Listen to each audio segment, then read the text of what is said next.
गुस्से की ये आग इशारा भर है।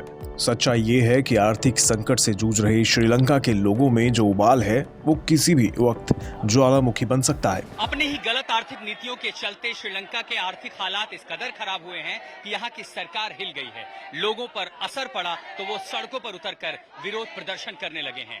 सरकार आवाज दबाने के लिए इमरजेंसी लगा रही है, कर्फ्यू लगा रही है, सोशल मीडिया की आवाज तक को दबाने की कोशिश कर रही है। लेकिन जनता है कि सड़कों पर उतरकर उग्र प्रदर्शन कर रही है, क्योंकि आखिरकार सरकार की नीतियों का असर उसकी जिंदगी पर हुआ है। राजधानी कोलंबो के ऐतिहासिक इंडिपेंडेंस स्क्वायर पर जमा लोगों की भीड़ अपने सरकार से सवाल पूछ रही है कि अच्छे खासे श्रीलंका में ठीक ठाक चल रही उनकी जिंदगी अचानक क्यों पटरी से उतर गई।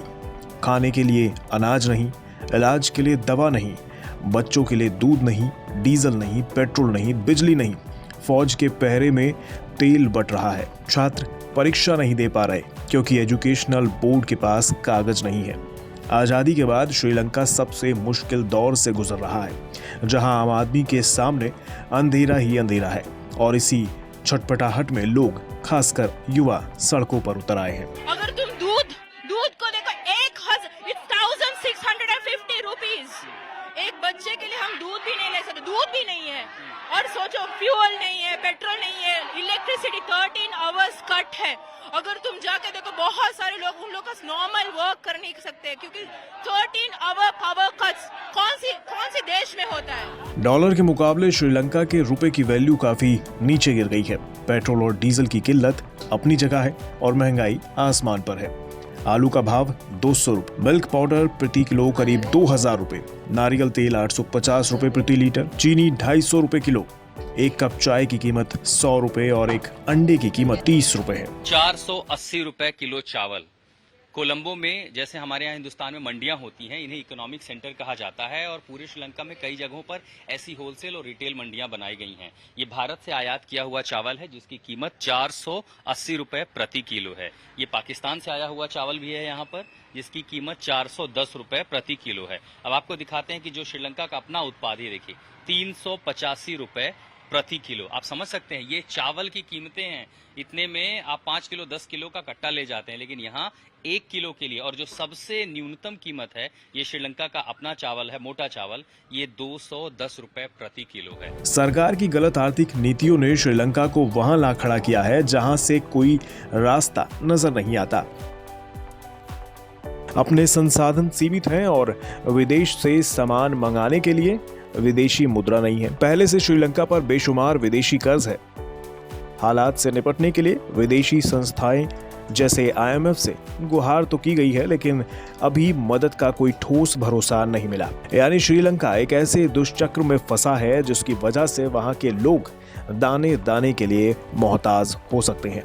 इसलिए लोग बदलाव चाहते हैं और राजपक्षे सरकार पर उनका गुस्सा निकल रहा है। लोगों को नियंत्रित करने के लिए राष्ट्रपति गोटबाया राजपक्षे ने आपातकाल लागू करने का फैसला किया।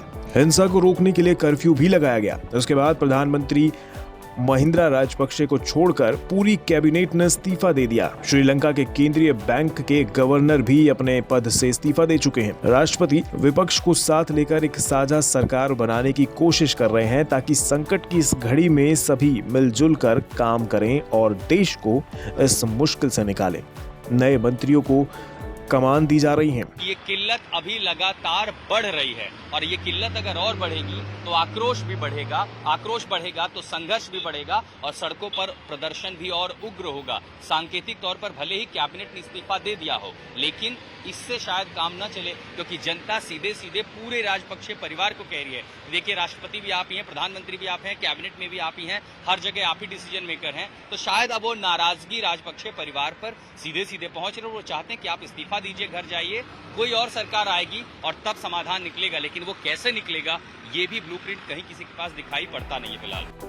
ऐसे बदतर हालात में श्रीलंका को सिर्फ भारत से उम्मीद है, जो हमेशा की तरह अपने पड़ोसी देश के साथ खड़ा है और लगातार मदद पहुंचा रहा है। भारत श्रीलंका को 40,000 टन चावल की खेप भेज रहा है। इस साल 3 लाख टन चावल भेजने की तैयारी है। इसके अलावा भारत से ऑयल टैंकर भेजे जा रहे हैं ताकि बिजली और ट्रांसपोर्ट की समस्या दूर हो। Indian principles, Indian ethos is always helping to others. and also Modi ji's they advise us our foreign policy to see the neighboring first. Sri Lanka इस वक्त खराब आर्थिक नीति और गलत फैसलों की वजह से जंजाल में फंसा है। समंदर से घिरा ये देश अपने इस संकट से पूरी तरह कब और कैसे निकल पाएगा ये कहना मुश्किल है, लेकिन भारत जैसे देश मजबूती के साथ खड़े हैं, इसलिए रोशनी की उम्मीद भी कायम है।